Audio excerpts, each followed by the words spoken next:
ويمر العمر بنا ونمر على أفكار فيها ما ينفعنا حين بعقل نختار الماضي يهدينا خير دروس للعمر والحاضر بيدينا نهديه حصاد الفكر والحاضر بيدينا نهديه حصاد الفكر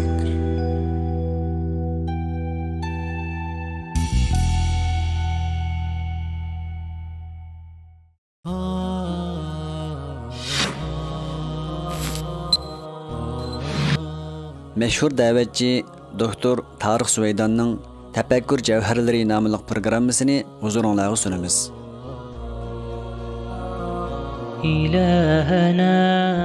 Bismillahirrahmanirrahim. Xorlik ve mustabidlik. Sohbetimizni bir savol so'rash bilan boshlasam. Nima uchun kishilar zulm va mustabidlikka rozi bo'lib yashaydi? Acaba zulm umumiy xalqni va davlatni hatto shaxslargacha har sohada taraqqiy qilib yuksalishdan to'sib, qaloqliq patqiqiga pattirib qo'ymadimi? Bu masala haqida ilgirmi va bugungi kunimizdami olimlar nihoyat ko'p izlanmoqda. Payg'ambar alayhissalom kishilarning mustabidlikka rozi bo'lganligiga ishorat qilgan bo'lib, bir kuni payg'ambar alayhissalomning oldida G'atafan qabilasining boshlig'i Uyayna ibn Hissining gapi bo'lgan edi. Payg'ambar alayhissalom u halqi qabilasi itoat qiladigan ahmoq emasmi? Dedi sahobalar: "Ey Rasululloh, qandaqmi ham ahmoq ham itoat qilinuvchi bo'ladi?" deb so'ragan. Ya'ni bu so'zga izohat berib o'tsak, ahmoq degan so'z aqlliqning qarshi ma'nosi emas, balki hikmatlikning qarshi ma'nosi bo'lib, demak u do't emas, balki aqlliq, ammo ahmoq. Chunki uning ishlari tartiblik va planliq emas edi. Shundaq turuqliq kishilar uningga itoat qiladi. Payg'ambar alayhissalom buningga javoban mundaq dedi: "U kishi ahmoq, ammo uningga 10 minglarcha qo'shin itoat qiladi. Hatto ular uningdan nima uchun urush qilganligini va qayerga hujum qilganligini so'rabmi qo'ymaydi. Bu qavm uningga urushdan boshqa odatdagi ish emas, balki jonni silib birdigan urushda itoat qiladi." Kunimizda mundaq bir tajriba elib berilgan bo'lib, bu tajribada ko'p qism kishilar agash kuchisiga hech ikkilanmasdan agashir ekan. Hatto jinoiy ishlardami agashir ekan. Ilgirki statistikada %71% ekan. Hozirgi statistikada bo'lsa %54% ekan. Bugünkidek angliq bir zamondami %54% inson agash kuchisiga hatto jinoiy ishlardami agashib yetibdi. Buning sababi nima? Olimlar buning sababi haqida o'ylanib, uning asosiy sababining qo'rqish ekanligini bayqab chiqqan. Payg'ambar alayhissalom 1400 yil ilgari buning sababini dunyoni yaxshi ko'rib o'limdan qo'rqish deb bayon qilib bergan edi.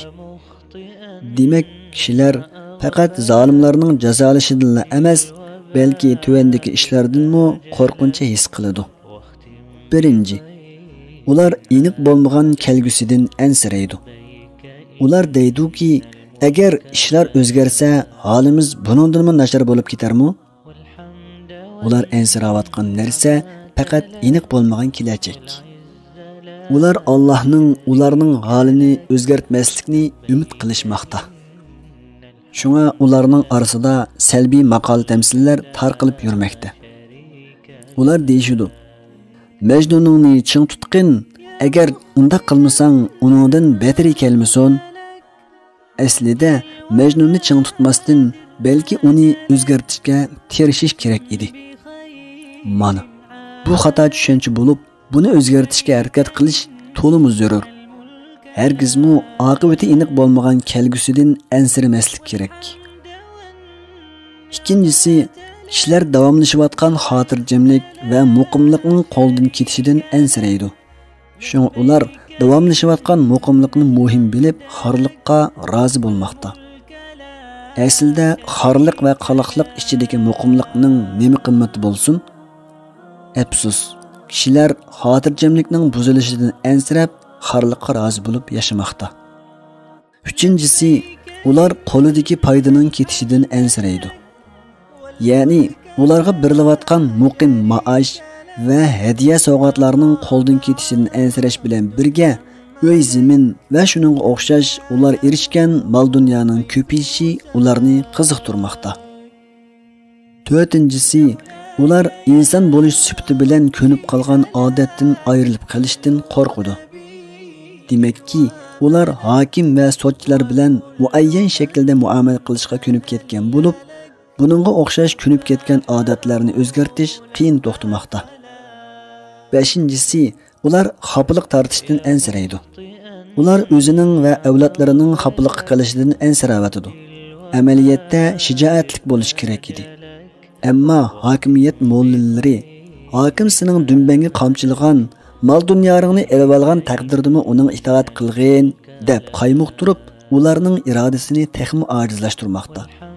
Amaliyotda bu so'z hadis emas, balki hadisning kaniga qo'shib qo'yilgan to'qilma gap bo'lib, hadis deb qaragan qarash ojiz. Hech bo'lmaganda uning hadis yoki emasligida ixtilof bor. Demak, bu musulmonning tutadigan yo'li emas. Mashhur faylasuf Sokrat mundaq deydi: Qo'rqinch insonni eng ehtiyotchan va itoatchan va texi insonni cho'qing'ichi qilib qo'ydi. Demak, qo'rqinch insonni boshqalarga cho'qinadigan xor qilib qo'ydi. İlgirkilerden İmam Ahmed ibn Hanbal rahimahullah g'olib kelguchining hukmiga rozi bo'lg'ich haqida mundaq deydi: inson o'z nafsini xor qilmasligi kerak. Chunki insonning xorliqqa rozi bo'lishi to'g'ri emas.